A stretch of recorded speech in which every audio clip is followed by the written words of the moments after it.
আমি যখন পরীক্ষা দিতাম স্কুলে, প্রত্যেক পরীক্ষার আগেই কিন্তু আমার জ্বর চলে আসতো। আর এবার তোমরা যারা এসএসসি পরীক্ষা দিচ্ছ, তোমাদের কি অবস্থা? সবার জন্য শুভকামনা রইল।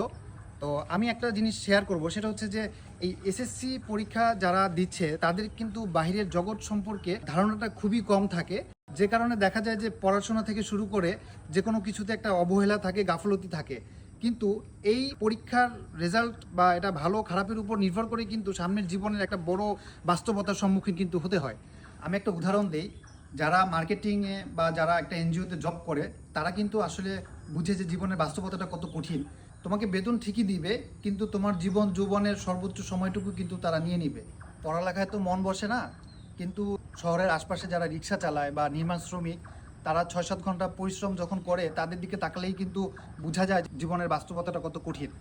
আল্লাহ না করুক এরকম কাজ তোমাদের কারো যেন করতে না হয়, কিন্তু মাথার মধ্যে যদি এই ধারণাটুকু থাকে যে এরকম পরীক্ষায় যদি আমি কোনো রকমভাবে খারাপ ফলাফল আমি করি, আমার জীবনটা কিন্তু এরকম বিপথে চলে যেতে পারে। সবার কিন্তু আর্থিক অবস্থা একরকম থাকে না।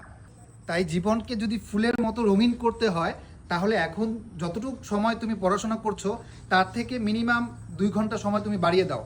তাহলে যে ফলাফলটা তুমি পাবে, এটা তোমার সামনের জীবনে এগিয়ে যাওয়ার জন্য অনেক সহায়ক হবে।